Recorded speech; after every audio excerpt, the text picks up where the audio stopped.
كل سنه وانتم طيبين يا حبايبي. النهارده بقى افطارنا بسيط وسهل بس لذيذ جدا جدا جدا. النهارده هنعمل مع بعض بكاتا لحمه بصوص المشروم، حاجه كده ايه طعمه كده ولذيذه، هتعجبكم جدا وتغيير عن بقيه الاكلات. طبعا البكاتا شرايح لحم، يعني ايه يا ريت تبقى ايه اعلى من البفتيك شويه، زي ما انت شايفه كده. لازم الشرايح ايه خفيفه كده، سمكها خفيف. هنروح بقى ونبتدي على البوتاجاز على طول. اول حاجه الجريل اللي معايا او الطاسه على النار، هديها معلقه من الزيت ومكعبين 3 من الزبده حسب كميه اللحمه. فانا هعمل كيلو من البكاتا، فهديها ايه حوالي 3 معالق من الزبده. دلوقتي هنزل بشرايح اللحمه بتاعتي. اللحمه بتاعتي دي هشوحها وهخليها تستوي 90%، وال10% التانيين هيستووا معايا في الايه في الصوص بتاعها. نزل اللحمه بتاعتي كلها وهي بتتشوح. انا هديها رشه من الفلفل الاسود المجروش، مش ناعم قوي، المجروش بيبقى حلو قوي معاها. واشوحها على الوجهين كلها، اخلصها وهركنه في حاجه لغايه ما اخلص الكميه بتاعتي كلها. كده يا حبايبي دي المكونات بتاعتي. طبعا ايه سويت شرايح اللحم زي ما انتم شايفين كده. معايا بصلايه كبيره مبشوره ناعم، يحبذ ان هي تبقى بصله بيضه، 3 فصوص من الثوم، كوبايتين مرق، كوبايه كريمه. لو ما عندكيش كريمه بقى هقول لك البديل دلوقتي. ومشروم لو فريش يبقى احسن، ده معلب كان سليم وانا قطعته شرايح. معايا كوبايه من بديل بقى الكريمه، كوبايه من الحليب بس يكون حليب دسم، ومعايا قشطه من وش اللبن. فهاخد حوالي 3-4 معالق من القشطه هحطها على الحليب، وكده يبقى انا عملت بديل الكريمه. هقلب القشطه مع اللبن كده، حولت اللبن بتاعي لكريمه. هعمل بيها معاكم بقيه الوصفه. معايا بقى الطاسه على النار، هنزل بالزبده بتاعتي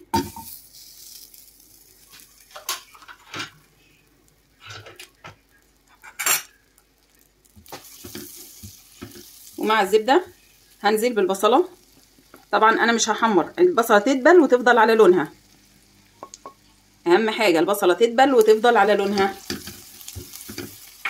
البصله بدات تدبل، هنزل ب3 فصوص من الثوم اشوحهم برضو، انا مش عايزه حاجه تاخد لون.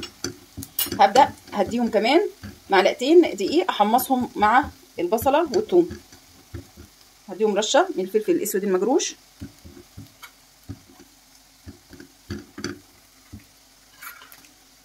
وهنزل بمعلقتين دقيق احمصهم مع البصله والثومه عشان ابدا اعمل الرو او الصوص التقيل بتاع البيكاتا بتاعتنا. احمص الدقيق كويس مع البصله والثومه والزبده، عايزاهم ياخدوا لون جولد شويه عشان يدوني اللون الجميل بتاع البيكاتا.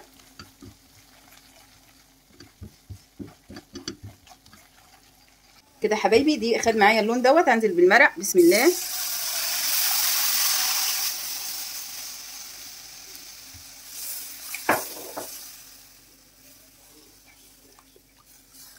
نزلت بالمرق وهنزل بتوابل مشكله، وهديها معلقتين من الصويا صوص.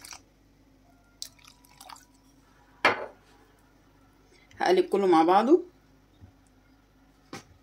هبدا انزل باللحمه بتاعتي بسم الله.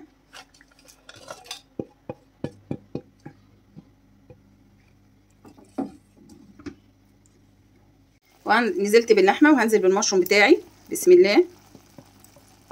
لو المشروم فريش كنت هشوحه الاول مع قبل الثومه والبصل، بس المشروم بتاعي معلب مش فريش.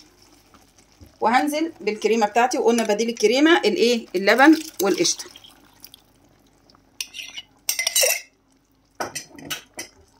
هنقلبها بقى تقليبه ونسيبها تغلي ونوطي عليها، نغطيها ونوطي عليها نص ساعه تاخد ايه تكمل سواها وتبقى زي الفل معانا. هظبط الملح بتاعها واسيبها بقى هي هتغلي، واوطي عليها واسيبها ايه تستوي، والصوص بتاعها ايه يتقل ويبقى جميل. شايفين اصلا اللون من دلوقتي ما شاء الله تبارك الرحمن. لسه بقى ايه لما هتغلي كده وتستوي هيبقى اللون اجمل واجمل. كده يا حبايبي ما شاء الله تبارك الرحمن البيكاتا بتاعتي جاهزه اهيت، والصوص بتاعها تقيل وجميل اهو. شايفين الصوص بتاعها عامل ازاي زي الفل. كده بقى هنعمل السلطه والرز الابيض بتاعنا. دلوقتي يا حبايبي اعمل سلطه فاصوليا حمراء.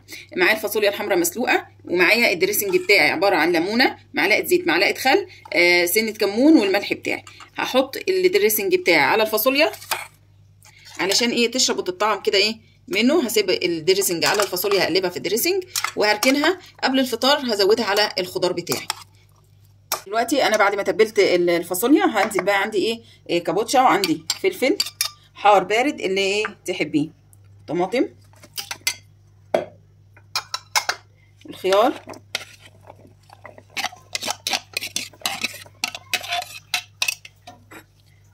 وبصل احمر. ساعة الفطار هبدأ انزل بالفاصوليا عليها.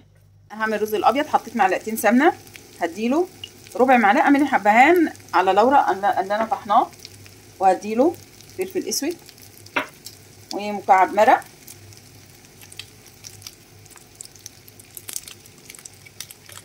هشوحه تشويحه كويسه قوي، وانزل بالميه بتاعتي. الملح بتاعنا، الرز يسخن معايا وانزل بالميه على طول. بسم الله.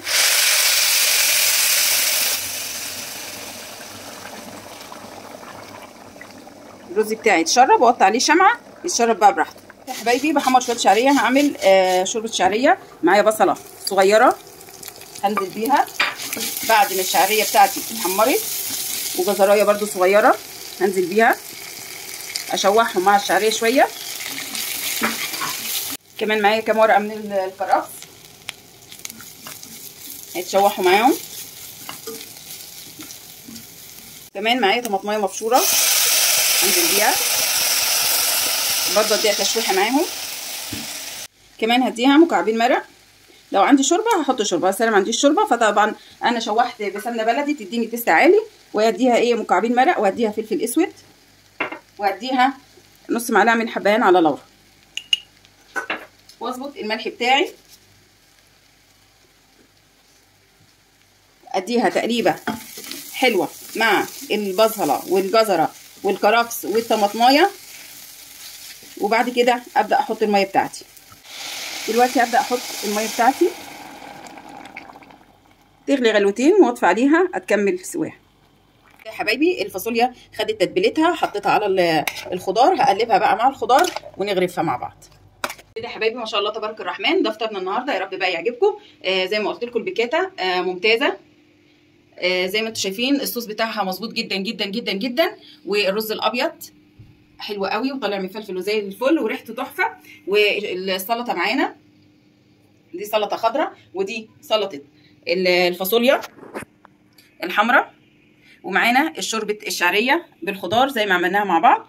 يا رب بقى فطارنا النهارده يعجبكم، وما تنسوش يا حلوين يا امارات لايك وشير، وكمان اشتراك، وكلمتين حلوين من القلب للقلب، وكل سنه وانتم طيبين.